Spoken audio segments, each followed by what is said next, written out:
J'ai le trac, je stresse, j'ai peur de vos regards, j'ai peur de mal faire, j'ai peur de payer, j'ai peur d'avoir un trou de mémoire. Vous avez déjà vu ça? Je parie que c'est déjà arrivé à tout le monde dans cette salle. Cette anxiété, ce manque de confiance en soi par peur de l'échec, par peur du regard des autres. Dans ce cas, deux possibilités. Soit je me lance, soit je me trouve une excuse. Justement, les excuses que l'on se cherche avant une épreuve ou une évaluation, on les appelle des stratégies d'auto-handicap. On distingue l'auto-handicap comportemental, qui consiste à se créer réellement des barrières à son apprentissage, de l'auto-handicap déclaré, qui lui fournit une excuse valable en cas d'échec. Si j'échoue, j'ai mon excuse. Si je réussis, j'ai réussi malgré les difficultés supplémentaires. Dans les deux cas, je suis gagnant. Précisément, l'un des objectifs de ma thèse est d'analyser l'utilisation des stratégies d'auto-handicap à l'école, avec une centaine de collégiens et lycéens de Guadeloupe. Je vais analyser ces données. Les auto-handicapeurs, en fait, ils vont y être identifiés à travers des questionnaires et des tests psychologiques ou physiques. Une fois que j'ai identifié, je vais pouvoir proposer des solutions afin de les accompagner au mieux dans leur quête de réussite. Certains résultats de ma recherche ont montré que l'utilisation des stratégies d'auto-handicap est libérateur. Une fois que j'ai mon excuse, je suis déchargé de certaines appréhensions. Autrement dit, je ressens moins de pression vis-à-vis de la tâche à accomplir. Je peux donc me lancer, car en cas d'échec, j'ai mon excuse toute prête. Cependant, attention, il est tout de même dangereux de s'enfermer dans des excuses, car à terme, cela nous empêche d'atteindre notre plein potentiel. Prenons l'exemple d'un élève qui arrive à son premier cours de natation, qui a l'appréhension de l'eau et ne sait pas très bien nager. Plusieurs possibilités. Soit il ne vient pas du tout, soit il vient mais il oublie de manière récurrente son matériel. Ou alors il vient et il se trouve une excuse sur place, à la piscine. Sinon, il se jette à l'eau et il apprend avec le matériel et les consignes nécessaires. C'est pour illustrer qu'au vu d'une tâche que l'on juge impossible ou trop difficile, il peut en fait s'agir d'une croyance limitante et on va passer à côté de notre propre évolution. Dans ma thèse, j'aborde le milieu scolaire, mais ce type de réaction s'adresse à tout le monde, dans un entretien d'embauche, dans un examen, ou même dans le milieu professionnel. Face à une tâche que je ne maîtrise pas, l'objectif va être de dédramatiser les enjeux, pour ne pas ressentir le besoin de protéger son estime de soi. Il va falloir changer notre angle de vision, changer pour transformer une difficulté en opportunité, afin de changer le focus et changer le regard que l'on porte sur soi. Car pour faire, il faut faire des efforts.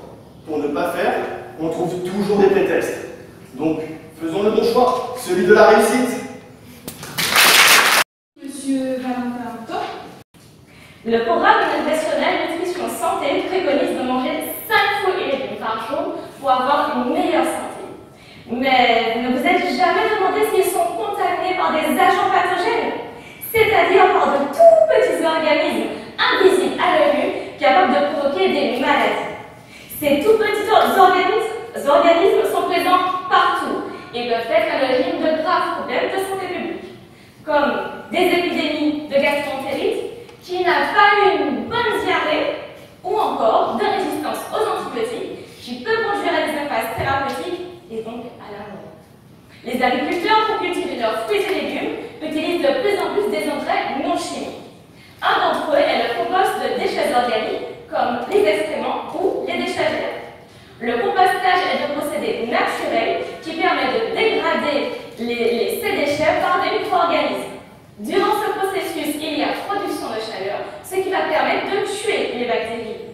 Mais ce procédé est vraiment efficace pour les excréments, car il faut savoir que dans 1 gramme d'excréments, il y a en moyenne 100 millions de bactéries. Oui, 100 millions!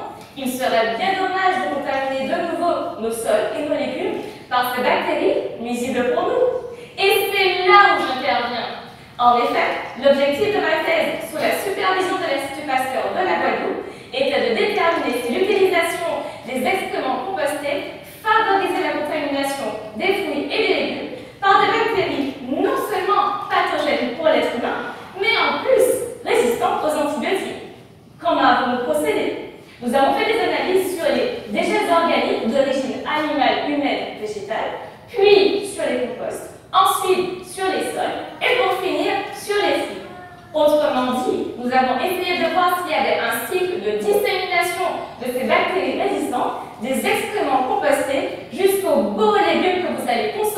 pour avoir une meilleure santé. Et vous savez quoi? Quel que soit le déchet organique analysé, aucune bactérie résistante aux antibiotiques n'a été retrouvée après compostage. Ce qu'il faut retenir, c'est que le compostage est un moyen efficace pour valoriser nos déchets et lutter contre la résistance aux antibiotiques. Ainsi, nous aurons un geste écologique et aussi éco-responsable. Les excréments valent de l'or. Pensez-y.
Merci au public, merci au jury.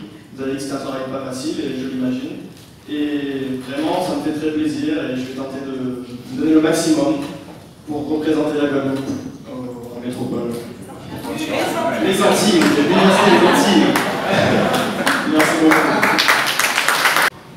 Eh bien, merci cher public d'avoir voté pour moi, un immense chicard. Voilà. Merci beaucoup. J'en profite pour remercier vraiment tous les candidats, vraiment félicitations pour tous les candidats de venir aussi, parce que vraiment vous nous avez une très belle prestation.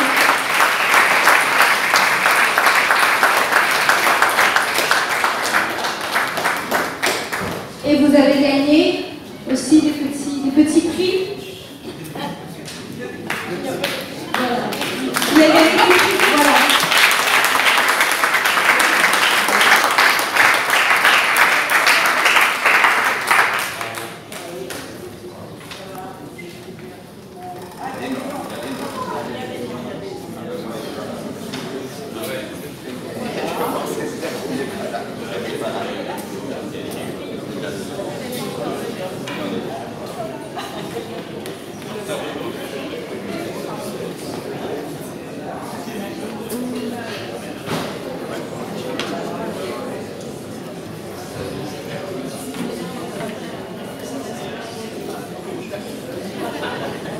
Alors pareil,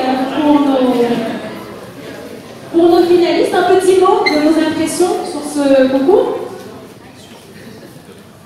Ben, content d'être là, content d'avoir vulgarisé notre thèse et d'avoir essayé de la synthétiser en 180 secondes, ce qui n'était pas évident. Merci beaucoup, je suis vraiment très heureuse d'être là, d'avoir participé à cette aventure. On remercie aussi, je pense, tous et toutes M. Brunet qui nous a préparés et qui a fait le miracle. Donc,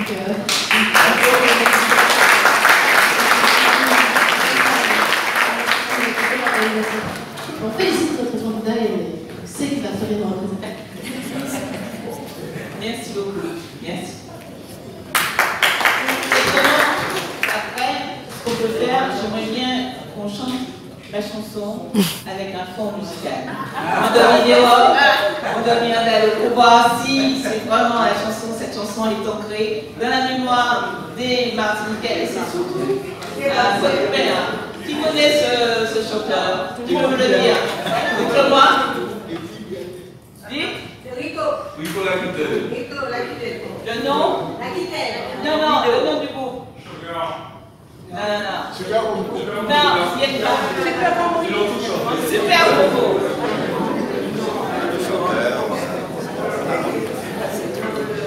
J'aimerais juste dire merci à l'organisation, à M. Brunet, à l'université pour nous donner cette opportunité.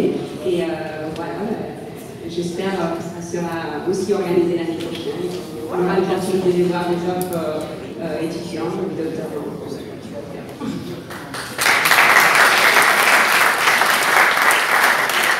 Également, je remercie M. Brunet qui a, je trouve, fait un super travail avec nous. Donc, je voudrais qu'on l'applaudisse encore vraiment parce que c'est très compétent. Et je remercie tous les candidats de leur prestation que j'ai trouvé vraiment très intéressantes, sans exception. Et j'espère qu'à partir de cette année et des autres années, l'organisation de ma thèse en 104 secondes à l'UA sera de mieux en mieux organisée, qu'elle pourra perdurer. Merci. Derrière chaque événement, il y a des personnes qui ont œuvré à l'organisation de cet événement. Et donc j'aimerais en profiter pour remercier tout d'abord l'Université des Antilles dans son entité, mais également donc, 4 personnes qui ont vraiment permis à cette manifestation de se dérouler. Et j'aimerais bien qu'ils viennent ici aussi, parce que trop souvent on a des mains derrière des acteurs, mais qu'on ne met pas toujours à l'honneur. Alors j'aimerais que Mme Marguerite Laurent, qui est gestionnaire de l'école doctorale,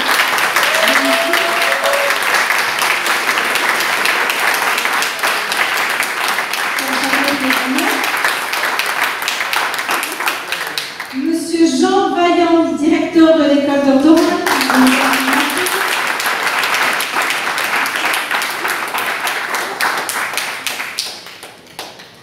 Monsieur David Jean-Charles, qui est responsable administratif du bureau scientifique.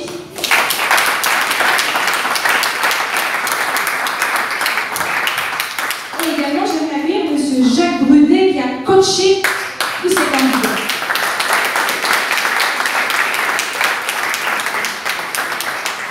Et également, Monsieur Berthet, qui est directeur de l'école doctorale Martinique. Voilà.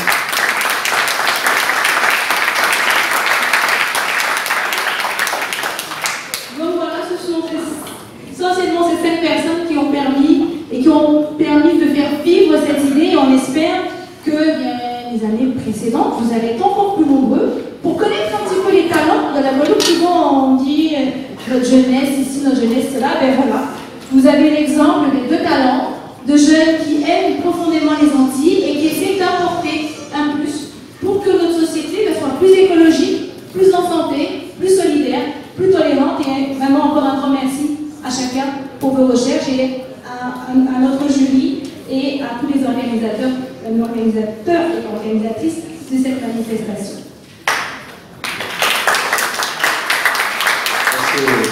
Merci beaucoup, il ne faut pas oublier l'animatrice non plus, donc je voudrais faire voir un peu.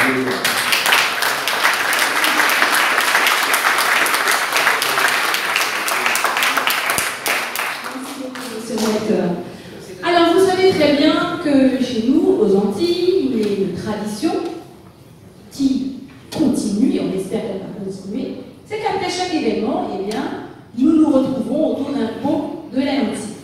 Donc l'université va nous offrir un petit cocktail déjeunatoire qui ne va pas tarder, donc nous devons patienter, et en attendant de patienter, nous avons nos chers musiciens et musiciennes qui vont nous faire une petite interlude musicale et ensuite nous allons tous nous retrouver à l'extérieur pour pouvoir échanger. Vous pourrez comme ça échanger avec nos jeunes docteurs sur leurs recherches, échanger avec le monde du public, bref,